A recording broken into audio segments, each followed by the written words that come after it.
let's start off with your path to then. So like, talk to me about like coaching, how you got into that in the first place, and then why is it okay? Physical coaching isn't scratching the itch anymore. Now we're working as a therapist. Okay.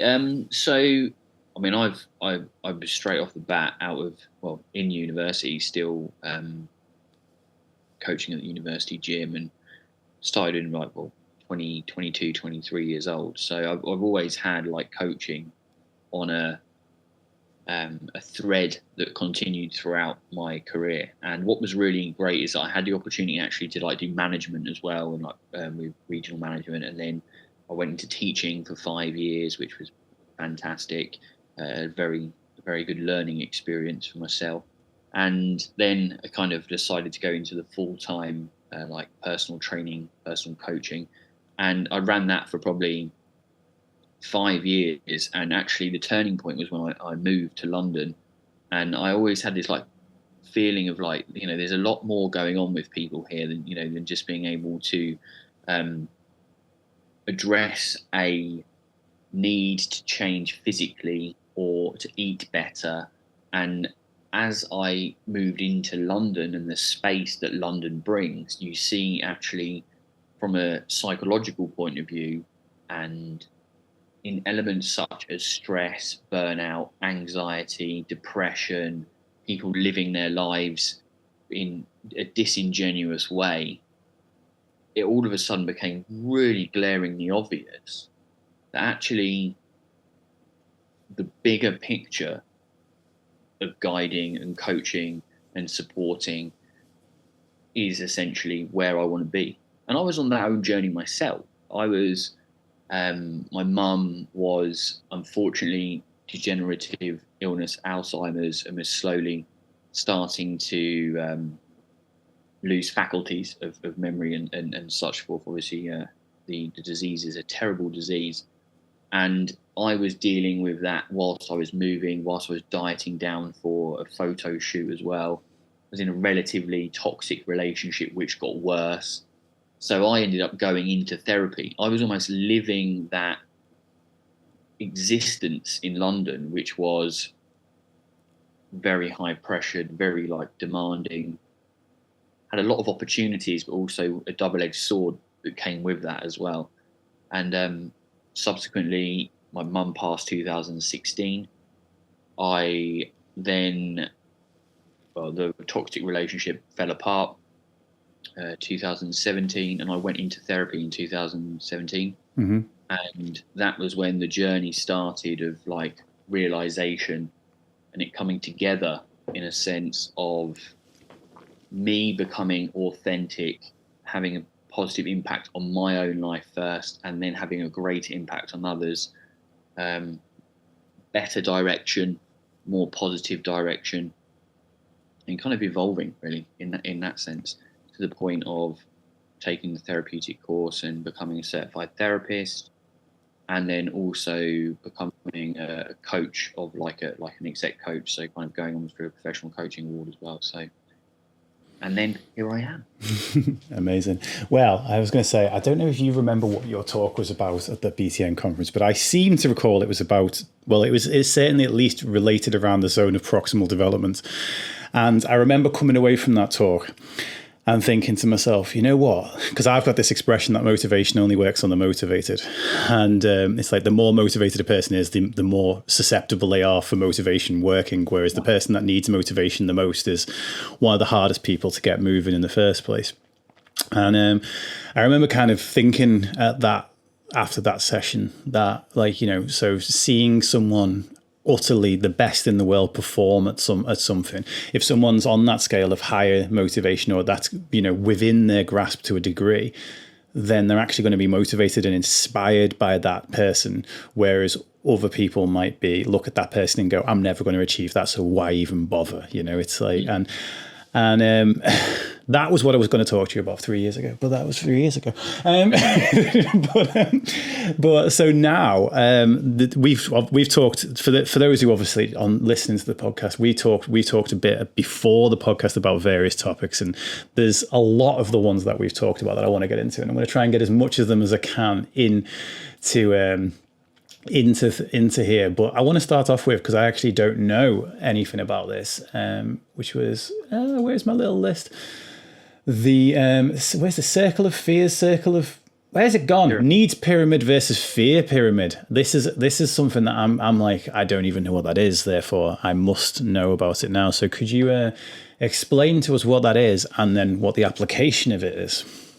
So one thing that when you think about like pyramids of hierarchies and importance and stuff, you've got your Abraham Maslow's hierarchy of needs, the need to be fulfilled, kind of like stay alive, have safety, belonging, self-esteem, and that kind of fulfillment that is looking to be gained by an individual. But then Carl Ulbrich has got his hierarchy of fears, which is to do with extinction, so death, mutilation, punishment, loss of autonomy, separation and ostracization from a unit or a society or some sort of group.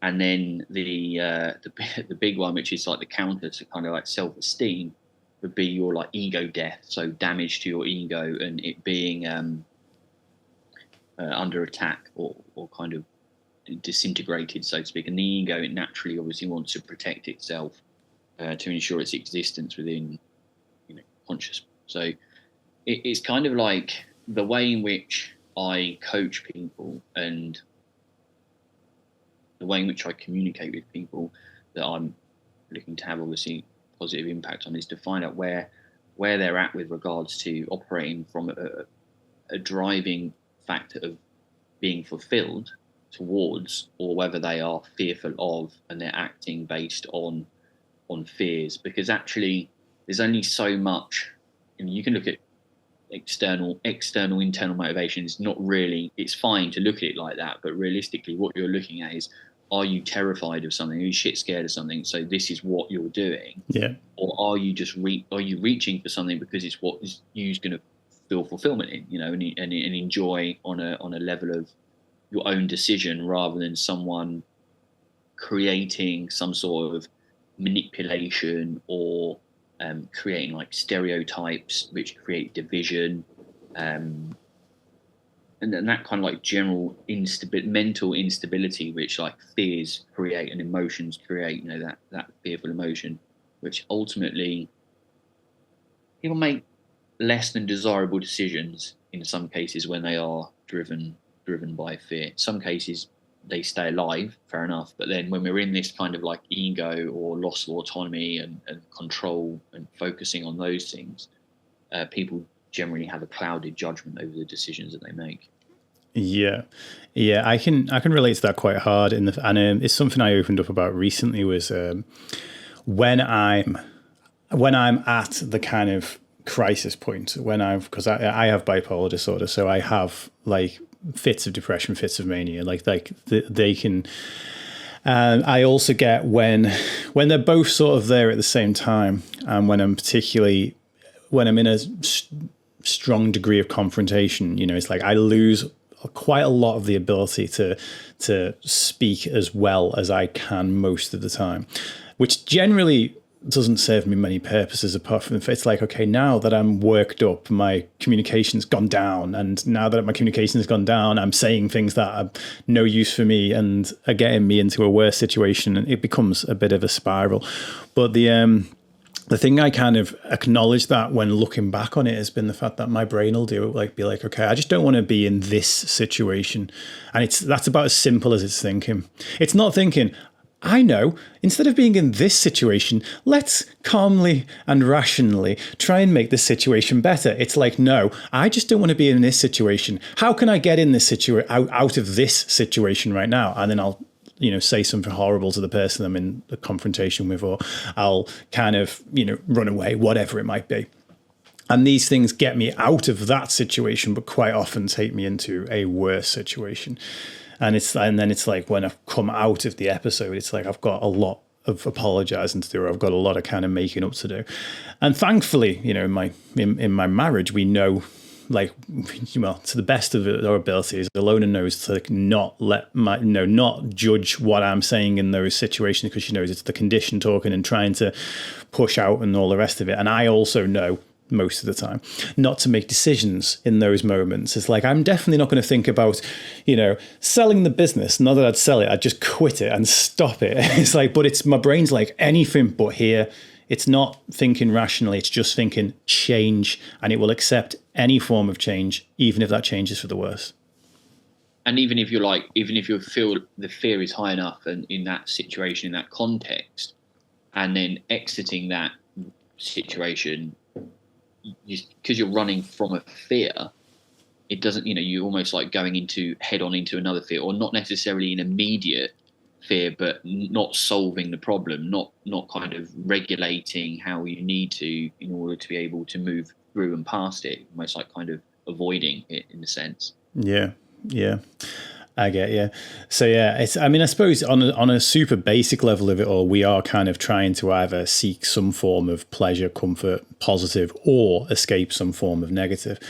And I suppose if it's just different on how people approach it, isn't it? Like I often think of it as like, okay, if you're running towards something, you got your eye on it, you're keeping looking for it, you're running well, you're going in a straight line, you know, you've basically guided by what you're going towards. But if you're running away from something, it's a little bit like when people try and get away from the serial killer in a horror movie. It's like they run away and they're constantly looking over their shoulder and then tripping up over things. Yeah. And it's like if you're constantly focusing on what you're running away from, like you keep on noticing it just constantly being on your tail. And yeah. Is there anything on that, like anything else on the needs versus fears pyramid that you want to add before we move it on to another topic? Well, I just think that, I mean, it really kind of exists in like from if you think from a coaching point of view or from a therapeutic point of view, it's all getting people to have an understanding about some of the things which exist, such as fear of failure, which is a huge one, which, you know, people kind of like changing the framework in which they look at failure or look at something that's not successful. How they take feedback. So criticism is another thing. People fear criticism. People fear judgment of that nature, because sometimes it can lead to rejection. And these are all constructs of fear which serve no purpose in people's growth and development. And that's one of the biggest things that I've noticed when I started coaching people, especially within, I mean, my focal group is generally people within London. I do coach people outside of London as well, but generally speaking, these people have these constructs of fear that are installed in them and come from somewhere. Sometimes they are more psychodynamic, historically speaking. Sometimes they're much more recent in like the jobs that they do, where people have kind of got these things installed into them so that they can manipulate them a little bit better and get them to do what they want them to do. So I've found it really interesting coming at it from that point of view, to kind of deconstruct them and rebuild them as something else, not as fear, as those things. So yeah. I mean, Maslow's hierarchy of needs is spoken about a lot. Who did you say it was who designed the hierarchy of fear? Carl Albrecht, but that's like I want to say 2007 or 2005. Right. But that's obviously come back from previous like behavior observation of humans and research from kind of probably early 80s and stuff, around that kind of time. But yeah, I mean, it's quite bizarre that I've just like it's not something I've ever heard spoken about. And and as soon as you said obviously the needs pyramid being Maslow's, I'm like, okay, well, we talk about that a lot. And honestly, I think like that's been one of the things that's really impacted mental health in the last year, is the fact that actually if we look at the hierarchy of needs, like especially through the winter we've just had, people were actually having to choose between like food and warmth. It's like, and it's like, okay, mental health's gone through the roof. Of course it has, because actually, if these basic needs aren't being met, it is going to have negative impacts, like much higher up the chain. But so let's use this as a segue into emotional intelligence, which is something I've got loads of, apparently now. says nobody who's actually got loads of it. But why do you? Well, okay. Why do you think that's so important? And how can people begin to cultivate it? I actually got asked by someone yesterday in the gym that I coach, and they were like, "Do you think you've got emotional intelligence? Do you think you've got high EQ?" And I was like, "I'm not sure, but I would hope I've got some decent level." I remember someone a few years back to me saying, "I'm not fully healed. I'm about 79. Oh, not what was it? Yeah, I think so. I'm not fully healed, spiritually healed. I'm 79% healed." And I was like, "Oh, okay." And I thought to myself, like, almost like Dunning-Kruger effect and stuff is like, at first you think you know so much. It's like, I think I know more than to actually put a number on how good my emotional intelligence is. But just like, as I said, the more I explore it, it's like regular knowledge. The more I know I don't know, kind of thing. And I think that's the case of many subject matter in general, especially when you think about like human behavior. Emotional intelligence is no different. Is that we know what we know, but we're continuously gaining more information about humans, about how they behave, in what circumstances. I mean, if you just look at the pandemic, obviously in the previous years, 2020 to 22 or whatever, you kind of have this like, we thought we knew human behavior, and all of a sudden we've got, well, actually, no, we didn't know. And as a society and as individuals within a society, I think that if there's something which is an evolving subject matter, you're always learning. You never know the maximum amount, because as soon as you get close to it, you can learn something else, right? Yeah. I think there's some things in that are a lot more absolute, in which once you've learnt those facts, those existences, then they kind of like they draw a line underneath it, and that's where you kind of stop with them. But that's what I love about human behavior. You're always learning. Every person can teach you a lesson, really. And if your mind's open to that. And I think the emotional intelligence is always something that is evolving and continuously growing and kind of like layering up, if you will. It's not to become emotionally intelligent is to know that you can always become more emotionally intelligent and more kind of like developed in that direction. Yeah. The structures, the kind of, I mean, I do a lot of work with positive psychology, and the first and foremost part of emotional intelligence is knowing oneself and the emotions that kind of, I guess, are elicited through the environment you're in, and how, what emotion am I feeling, accurate labeling of emotion, being able to connect with the sensations, the physical sensations that occur from emotions that you feel as well. So like, somatic arousal and how that's connected with your emotions, and feeling, and actually, being able to go, I am feeling this, and have that as almost like the first port of call, really, that you need to do. Yeah. So I guess like, and if you have that, then you kind of like look more into like, well, what is this person externally showing me? So having an individual that's in the environment that you're in, being able to read their emotions, but with accuracy. Yeah. And being able that being the important part. I mean, how many times, I don't know how many times, and I've been here, but how many times have you been in a situation where you kind of go, oh shit, you were feeling that? I'm really sorry, I didn't realize. It's just like, I think it really comes into play when practicing like reading verbal cues, tone of voice, body language, and these are really important parts. They're all the small inflections. If you look at a poker player, these are guys which can see your pupils dilate. Yeah. And they know and that's a sign of kind of fear or discomfort, or it's being in a position of ready to act or do something. And these are very, very tiny, like, things you wouldn't pick up on a normal kind of social interaction necessarily. But if you do, they can be quite powerful for you to be able to see and understand and read and kind of gauge the room of which you're operating in, or the encounter which you're having. And yeah, I think a lot of that happens quite subtly. Yeah. When you said as well, it's like, okay, we first learn to like be able to label what we're experiencing ourselves, and then we learn to see it around us with other people. It's like, I think we all learn to see it around us with other people and judge it, but we only get to, that can lead us very into when we see one thing, like immediately assuming that means this in somebody else. And there's I can't remember the name of the book. I think it's like How to Get Along with People or something ridiculous.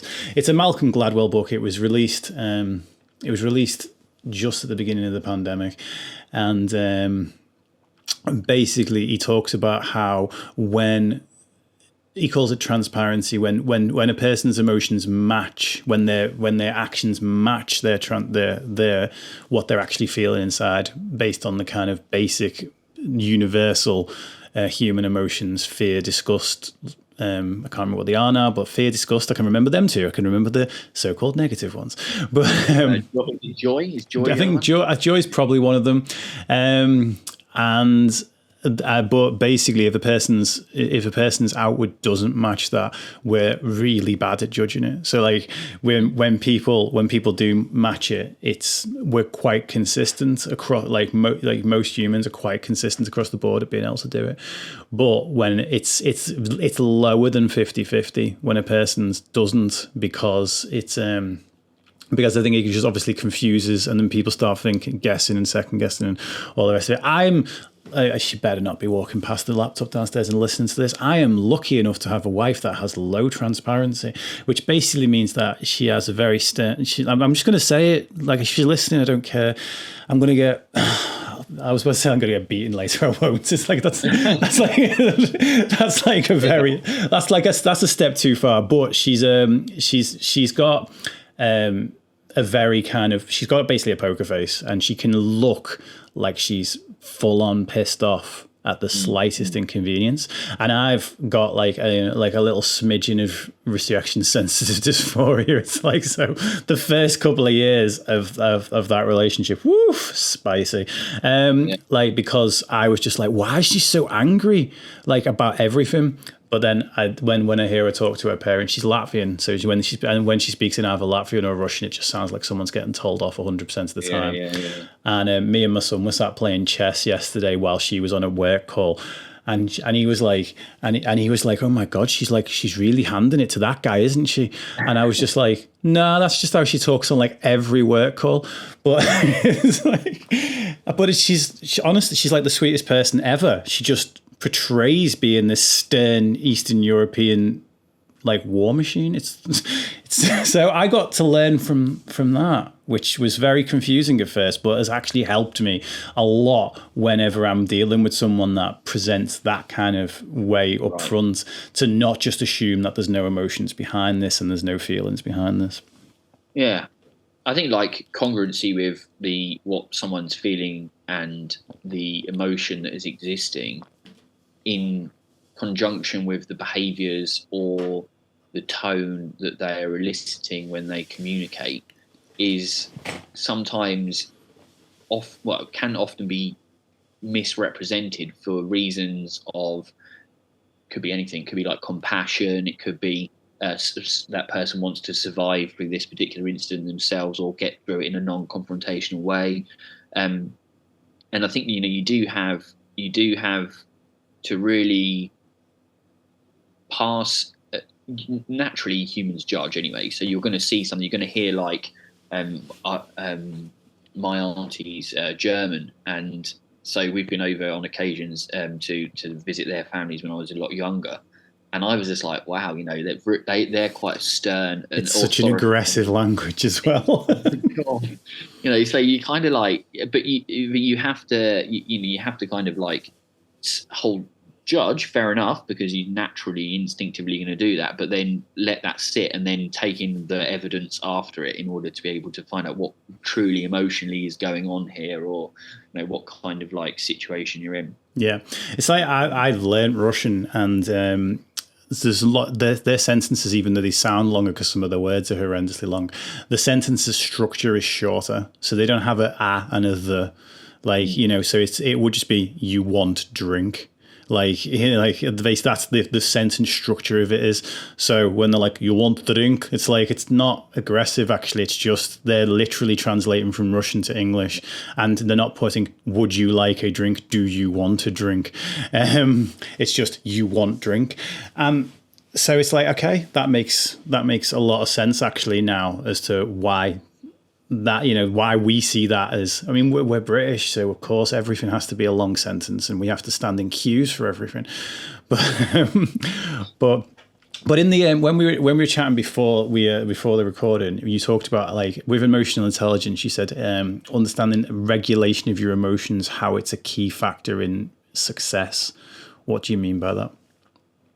Well, I think that when you think about how people want to progress or how people want to achieve certain accolades within their life or reach certain positions or maneuver themselves out of a bit of a trough that they're in, being aware of your emotions is one thing, but then I suppose the actionable step is then regulating them effectively, separating the emotional from the rational and having they coexist, of course they do, and that's not going to change, but being able to differentiate between the two, and rationalizing a lot of the decisions that are made under highly or more of a what you might term a dysfunctional emotional situation. So if you're highly stressed or feeling angry or feeling sad or depressed or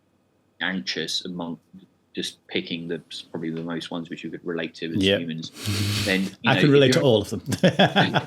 Likewise, then you're in this situation where, like, well, what's the step that we need to take to actually regulate this emotion? What is our decision to understand the intensity of it? Firstly, the duration of it. So how long is it going to last? And then the actual, like, longitudinal effect of this. And I think that you can obviously, I mean, you know as well as I know that there are maladaptive ways of regulating emotions, and there are positive ways, and there are some grey area. There are always grey areas as well. Probably two of the ones which are the grey areas are like distraction and venting, right? So how good does it feel to have an absolute vent about something that's really emotionally annoyed you? Someone's done something or said something, who's sinned something, and you go and you pick up the phone to, I don't know, a loved one, or you bump into your mate and you just go rant. You feel like, right, I've done that. I've got it off my chest now. Yeah. So emotional regulation, fine. And distraction. It's not bad to be distracted by some things sometimes, as long as you're like circling back around to deal with whatever's triggered that emotion.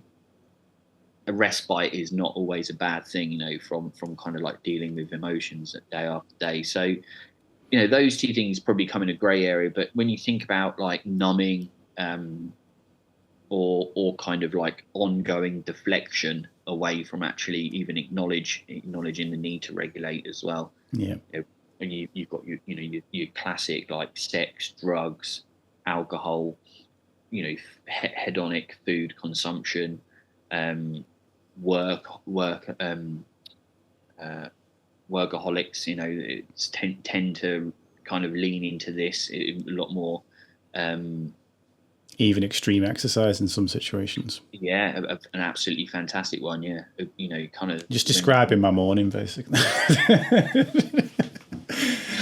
But well, bloody hell. No.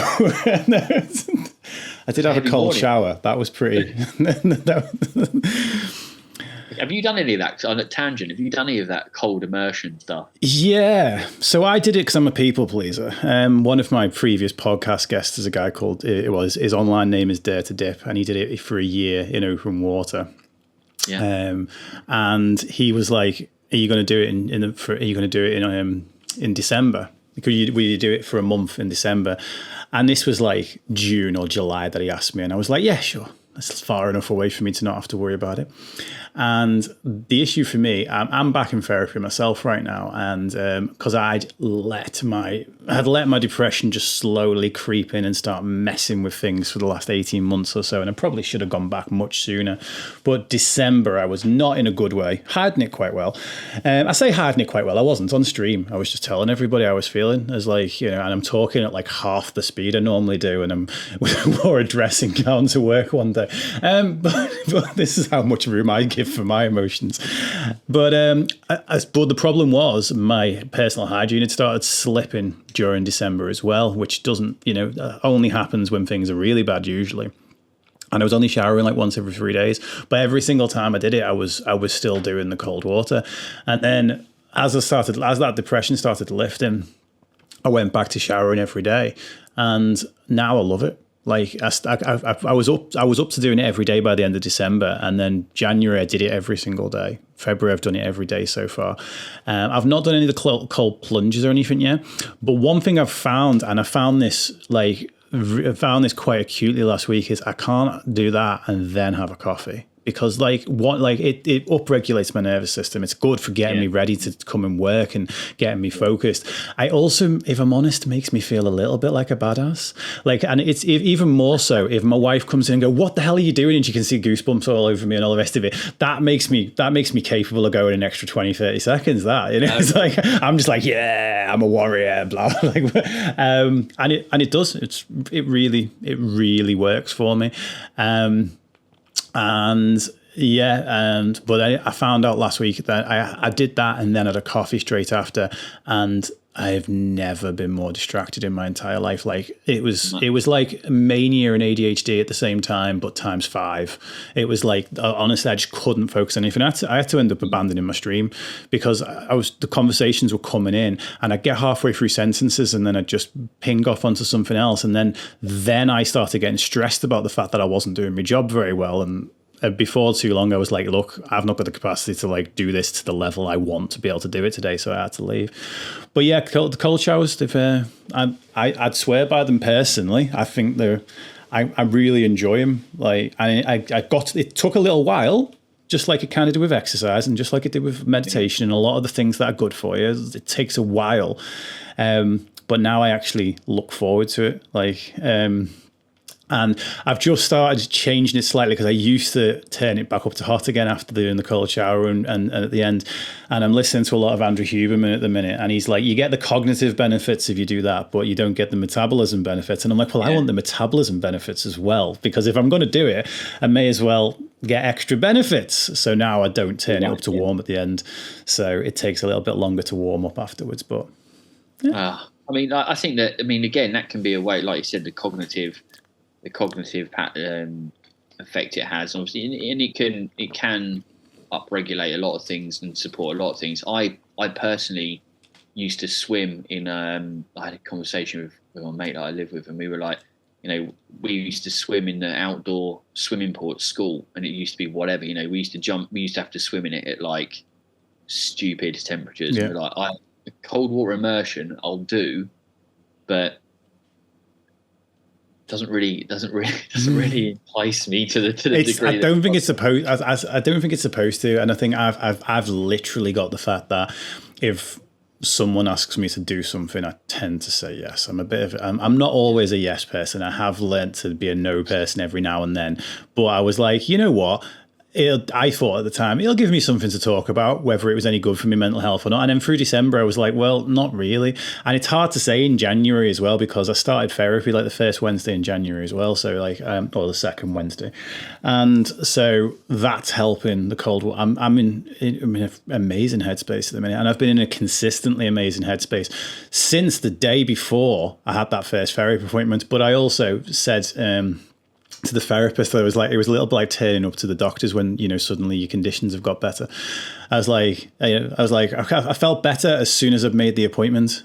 Just like, Yeah. so like now I feel like I shouldn't be here. I said, but don't let me just bail out after 2, because I'll tell you I don't need this anymore and I'll be lying. But yeah, I just felt optimistic, and the power of optimism is just ridiculous. And it's just become a positive reinforcement cycle, unlike with anxiety, where you get a negative positive reinforcement cycle where the anxious thoughts create the anxious feelings, create the anxious actions, which create more anxious thoughts, and so on and so forth. Like this positive thought, when I go into the therapy positive, I get more out of the session. Then when I get more out of the session, I go into my interactions with my family, and in particular, one of the bigger issues was I wasn't saving any energy for my family. I thought I was giving them loads of energy, but I was giving them energy in all the wrong places. Look, I'm treating you like a therapist now, but I was giving them energy in all the wrong places, and like. I refer to it as like, instead I didn't have the energy for the foreground applications and tasks that I was supposed to be doing, because all the background applications were taking all of it. And I literally the Sunday before that I went back to therapy, I was like, I'm either going to have to just sack off being a family man totally, or sack off my job. And I'm literally considering that I couldn't do both at the same time. And here I am like 5 weeks later, and like feeling like I'm more on top of things than I've been since 2019, since pre-pandemic. That's like where I'm at right now. So it's hard to say if the cold showers did that, the therapy did that, or the knock-on 1%, 1%, 1% increments just made things better over time. Because, as I said, it would then be I've had more positive interactions with my kids and with my wife since then, because I'm in a better headspace, and because I'm having better interactions with them. I feel more energized after those interactions, so I'm in a better headspace, and it's become this wonderful, positive, self-fulfilling thing. Well, and long may it continue. But it's good. That's like you kind of get a lot of, when you think about like the initial regulation of emotions, you like you said about the anxiety or depression or any of the like negative emotions that come with that, you kind of get like downward spiraling and upward spiraling. Yeah. And like there's the broaden and build hypothesis, which is about where you take you broaden your scope of what you're looking at. So just to give you an analogy, say for example, you wake up in the morning and you have a shit start to the morning, and you think negatively, your coffee machine breaks, or you walk outside and it starts raining, you haven't got your umbrella, you're looking at the pavement and you're like down, and you kind of like then have a shit day after that, because you've negatively spiraled down and everything you see is negative, everything is on top of you. Whereas if you take the time to interrupt those either emotion or that emotional response to something negative that happens, and you realign it. And you can do that with things like, challenging negative thoughts is your first port of call. And I use a coaching tool quite readily on that one. But also, if you like gratitude journaling is great. You don't have to do it all the time. It's something, if you feel as if you're like, the main aim of the game, especially when we're talking about therapy or when we're talking about, kind of depressive episodes or feeling anxious around certain areas, is to make the troughs as low and as shallow as possible. Mm-hmm. You don't want them dipping deep, and you don't want them staying long. So whatever means and methods you choose, whether it be cold water immersion, whether it be gratitude journaling, whether it be walking barefoot around the park, it doesn't matter what it is. But if it's anything that creates a shortened and a shallower trough of mental health and mental well-being, it's working. Yeah. And the gratitude journaling, if you wake up in the morning and it's something not brilliant happens to you, but you take the time, or you interject in between that, and you write down 3 things, like the 3 things tool is amazing, like 3 things that you're happy for that in your life, 3 things you're looking forward to today. Very simple like that. And then at the end of the day, you can kind of like go, well, what 3 things went really well, or what could go better as well. There's like I think it's the 5-minute journal takes that template basically. Mm-hmm. It's been around for years. They've just put it into like a commodity which you can buy. So you could just write down a bit of paper, and that really does broaden and build your or like kind of you see the bright sunshine, or you see the rare clouds, or you see the, whatever, you see things positively rather, and then that spirals up, and then you see more positive, and then your emotions are positive, and you have better interactions, like you were saying, with your family, with friends and stuff like that.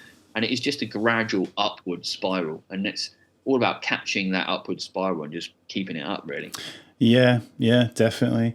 The thing I find with gratitude is, and this comes back to, I suppose, what I said earlier about the higher a person's motivation is, the more easy it is to make that person even more motivated, whereas the lower a person's motivation is, the harder it is to actually get that moving. That's why I never talk about motivation. I tend to refer to it as momentum. If a person's in a high momentum state or a low momentum state, or even the thing about momentum is it can be a high upward momentum or it can be a high downward momentum, you know? And but with gratitude is people often start it and feel the benefit of it, and then it becomes something they do mindlessly, a little bit like in training, like how when with physical training, it's like, okay, you've got to connect with them, you've got to have that mind muscle connection, think about it, be mindful with the exercise you're doing, think make sure your head is in that movement, not just your body's in that movement, because as our proficiency of that increases, our need for engagement mentally isn't there. The whole, I can't remember who created that one, but the acquisition of skills, where it goes from the cognitive and autonomous. Yes, the one where it's like ignorant, unawareness. Oh my God, competence, incompetence. There we go. Incompetent. Unconscious incompetence, conscious incompetence. Yeah. Conscious competence and unconscious competence. Yeah. So like where you move around that, once a person moves into the whole conscious competence of gratitude, they can just write those things down and not feel it, not even attach to it. Right. Okay. And so like I often find, like when you said you don't have to do it every day, I just try to say to people, when you do it, make sure you're not just writing, like you're not just saying the roof over my head, the car on my drive, or the shoes on my feet. You're kind of saying you're actually really connecting to what those shoes on your feet. You're really connecting to your job, or you're really connecting to that person that's in your life that you love, and like really actually feel that gratitude, because it's not just about saying you're grateful. It's feeling it. You're trying to actually cultivate that. Yeah, for sure. No, I think you also have this, like what you were saying there about how anything like from a skill, anything that becomes like a skill, as long as you are, like you said, as long as you're connected to it, it's important. But like I can sit, and I guess, like, when you think of things like meditation or practicing mindfulness, I mean, those things work really well for some people, but they also come in very different and varied forms, and I think that as long as you're aware and gaining traction from utilizing that as a particular skill that you feel works for you, that's really good. I think one thing that, and I find it really, really interesting what you say about like motivation and momentum. Mm-hmm. And when I've worked with people and we've kind of stripped it back, and gone deeper than momentum, motivation, and looked at more purpose and more like values, authentic values and value aligned goals. Yeah. Because actually, if you know who you are, and you've taken the time to appreciate who you are, what your values are, and what your beliefs are, then you specifically choose goals which align with that authentic value. Yeah. And then you come up with a strategy that fits in with all that as well. Why do you need motivation? Because you are just acting within who you truly are as a person. Then every day you working towards living that value. Yeah. I mean, I feel when you say, why do you need motivation? I think sometimes because who you are, your values might be that, but your sense of self might not be that. You can handle that. The fears aspect of it, the fear of failure. For some people, the fear of success. It's like, fear of success is an interesting one. I don't think anyone's ever fearful of the success. They're fearful of what's the cost of the success. It's like, I want to be a big celebrity, but I don't want paparazzi stalking me everywhere. It's like, one of the questions I learned to ask in my coaching course years back was like, is you'd say, if I achieve this, how would people treat me differently, or how would men treat me differently? We separated it into men and women at that point. And for example, I had a weight loss client back then. I was a nutritionist and doing personal training, and I was like, basically, I was like, if I achieve this goal, how would men treat me differently? And she'd like, oh, would they give me more attention? But I felt this hesitation in her, and I was like, is that a good thing? And she's like, no, actually, I don't want that a piece of attention. So actually, the fear of success, of achieving that goal for her, like there was a sort of block there. But I absolutely agree with the idea that if a person knows who they are, and if they know what those values are, and they set those goals aligning to those values, what if a person doesn't know? I think that's like, a good place for us to kind of like pick up on is, okay, if a person doesn't know what those values are, how would you kind of suggest someone starts to figure that out?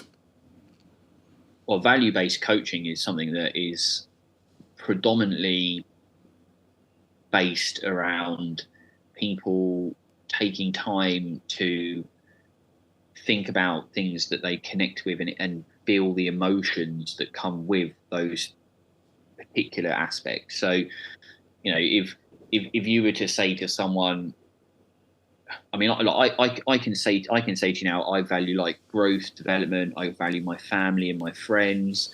I value nature, because when I think about those things, I think about skiing, or think about the sea, or think about my nieces, my family, my friends. I have positive feelings and emotions that I connect to, that I feel. If I visualize, I can have those uplifting sensations mentally and physically. So I think that when you start working with someone and you're looking at and you're trying to get them to look at their values, a lot of it is almost like going back to, sometimes you have to go back to previous, kind of like back in their life, well, what did you do when you were younger? Yeah. Forget everything. What would you love to do? Forget everything that kind of like comes on top of you as you kind of go through into adulthood and go through into life and such forth. What is it that you really want to do? What is it you really value? What is it that really sets your soul alight? And then you can start to build out on a web of like value based sentences or things that structure together. Growth and development, like I said earlier, is a fantastic one. If you value that, it's value learning, value understanding. You probably then value to some level of degree human empathy, discussion, and you start to kind of then put together some sort of value-based web, and the core of that person sits in the middle. Mm-hmm. and kind of like what they then attribute to how they behave to live by those values starts to then become more of a further discussion, kind of like. How often do you find it that a person's values aren't their values at all, but they're what they've been told their values are? Yeah, I mean, like every day. Yeah.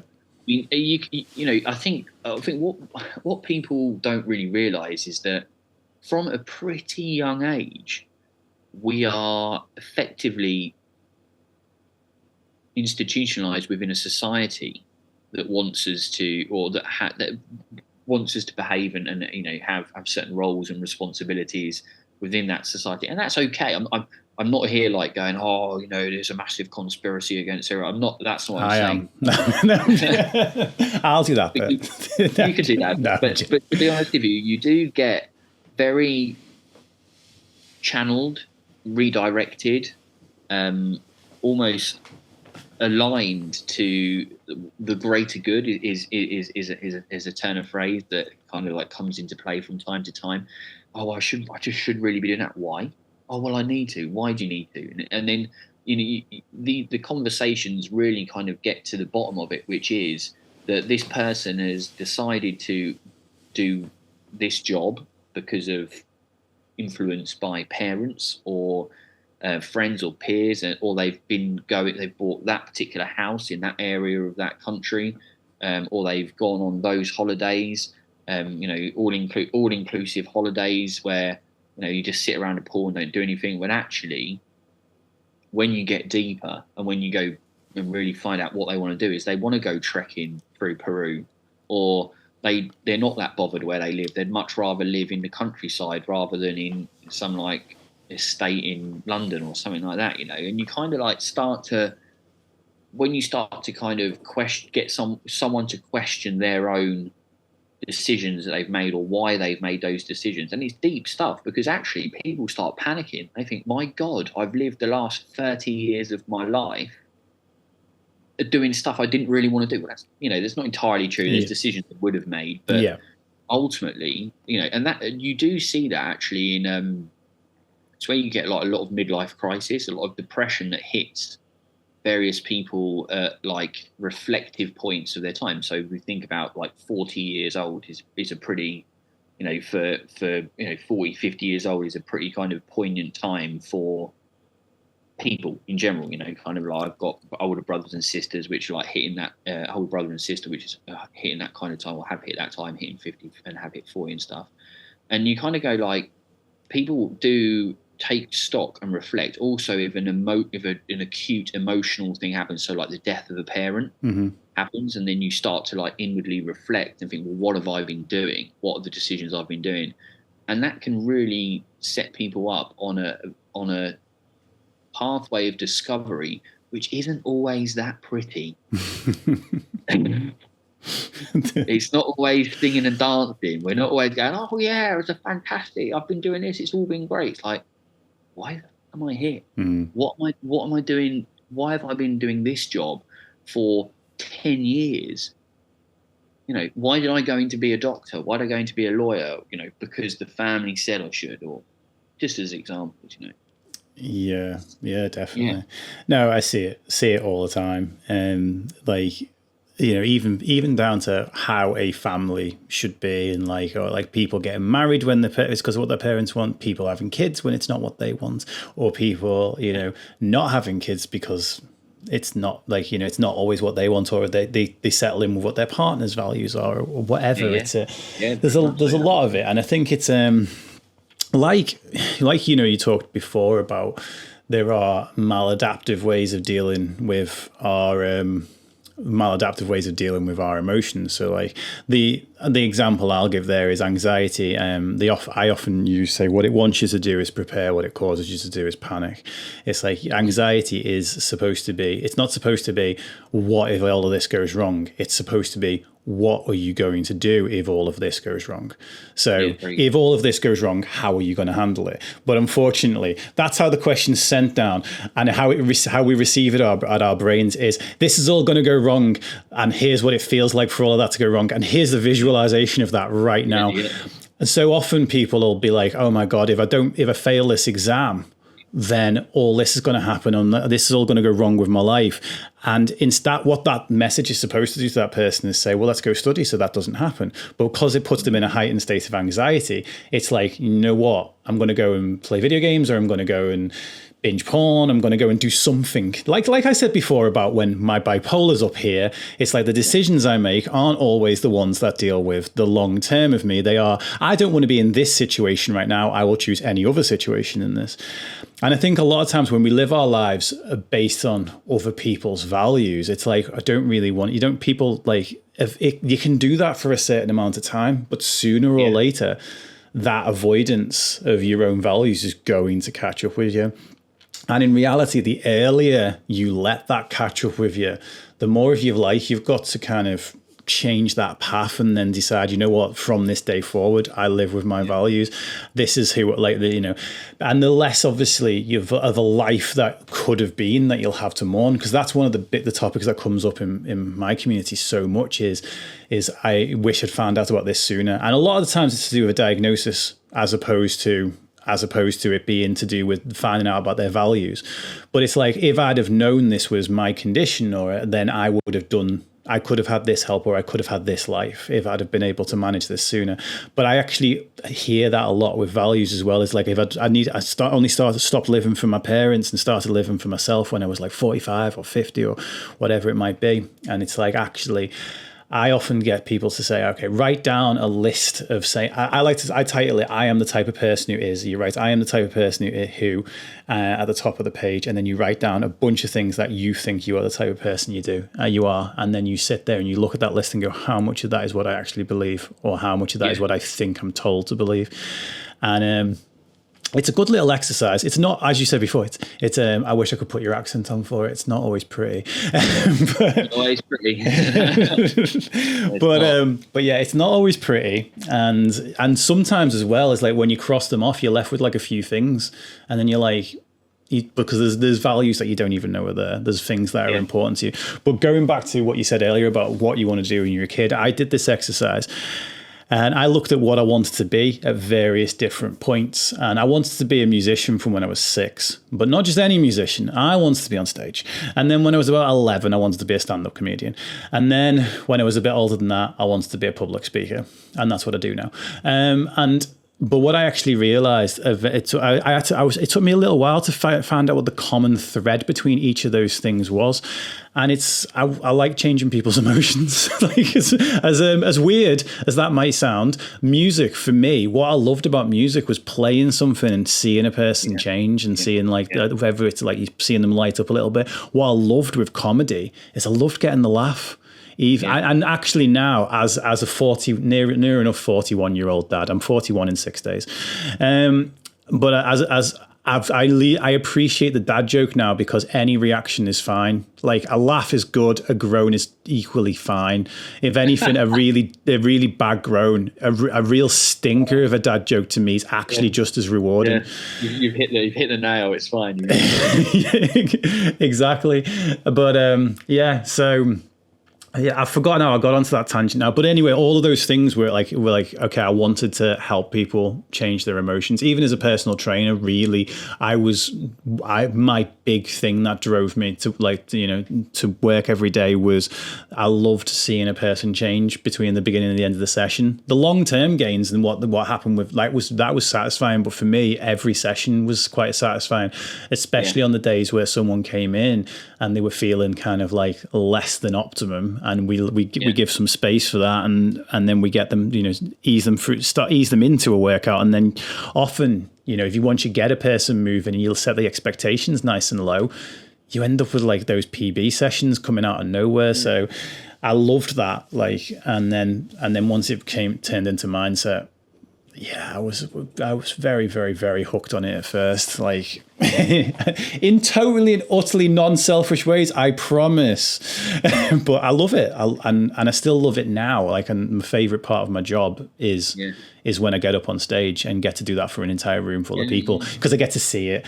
Like if the chat of today, there's been two nice messages coming today. Oh, there's a lot of nice messages coming today, but there's been 2 about advice that I gave last week and how they'd implemented it and it really helped and worked. And honestly, I'm just happy to know that, like, because it's not just the putting the advice out there. It's knowing that it works, and like once it helps someone, I'm actually happy for them. But then that makes me feel like really happy for me. It's almost like a self-serving situation whereby you are inherently helping someone, and by it can be really small things like it's not small, but a really short, sharp thing like a comment or a question could just be so have an insightful response from that individual, especially if it's like around values or goals, or them kind of making sense of something, asking the right question at the right time, or giving advice or something like that kind of builds them a template in which they can operate in. When that sees success and you see them having success, that makes you feel good, right? Yeah. And then that's great, because it's like an exchange of positive energy that kind of it exists in the world. It's a representation of what I'm trying to get, though, because I'm not just that. Especially when I see people change or when I get that type of feedback, I'm not just out here to perform. I love the performance aspect of it. I actually consider it's a form of performance. It's me, it's who I am, it's fine. So it's not like I'm putting on an act or anything, but I'm certainly, especially when I'm on stage, I'm trying to make that as entertaining as possible as I can whilst it's educational and uplifting. But the thing is, I tend to, at the end of every, and I had to learn this over lockdown, because obviously I looked into this camera, and that was my feedback in lockdown. And that was weird. But I had to tell myself, you did well today, therefore it will have had an impact, because a lot of the times, and I imagine it'll be the same with you, with both therapy and with strength coaching and stuff in the past, is that the result the person wants isn't coming for months. With certain things you don't always find out, especially if you're working with a person for a block and then they go away and do additional work themselves. It's like, so when someone from years back messages me and goes, oh, that path, like, we met through Ben Coomber, for example. You can ask Ben if you want. I message him like every few months just to remind you, like, there'd be no Mindset by Dave if it wasn't for you. So thanks. And thanks for believing me and telling me to believe in myself and all that stuff back then. And even though we don't speak much, like, often anymore, it's like, you're always in my heart. And you're like, and I send that to him because, like, as far as I'm concerned, we tend to only hear back from people a lot of times when they've got a problem. People, like you said before, like, about how certain aspects in a person's life, like losing a parent and stuff, often that's the time that people will then be like, we'll talk about how much someone meant to other people about them. Yeah. Like, when they're not here to hear it. And but for me, it's like, okay, how my value is wanting to help people. Yeah. And doing the work doesn't prove to me that I've helped anybody. But when someone says, you've helped me, that's the moment at which, like, my value is 100% confirmed in my head. Yeah. There's an element of validation that comes. And this is where, like, some people rely far too much or solely on external validation. Like, and then it really gives like the idea of external validation a bad, tarnish it in a bad way. It's not bad at all. External validation is incredibly important in various amounts of various degrees and contexts. And like you said there, having like, if you're having like a asynchronous or synchronized feedback where you're getting people writing stuff about you, or you're having a conversation with someone in a more synchronous way, and you kind of get an understanding about what that person has done and how you've affected them, that is external validation to your value and how hold that value, and it just almost like compounds it and makes it even more potent and important to you as an individual. In my experience, I've had that. Yeah, definitely. Right, I've already taken you over time, so I'm is there anything on? I know you've got an event you want to mention and stuff, but is there anything else you want to kind of add? Well, I'm doing a emotional intelligence webinar on the 9th of March, Thursday the 9th of March, I believe that is, at 7:30 p.m. And I basically go through some of the, like, a bit about negative emotions, positive emotions, how you foster them, boredom, build hypotheses, and how we kind of bring attention to the emotions in oneself. We've touched on some of the aspects today, actually, which has been quite fortunate, but a little bit more kind of in a structured of like how it would be coached and how you would coach it and stuff like that, or how you would. It's good for individuals as well, how they would take and learn from it and move forward. So, yeah, more than welcome. Be good to see people on that. And how can people find out about that? It's on Will Hawkins Coaching is the. It's on my link tree, Will Hawkins Coaching. So, okay, we've got a link in the chat at the minute to your Instagram as well. So is it your link tree on your Instagram over there? Yeah, that's where it is, mate. Cool.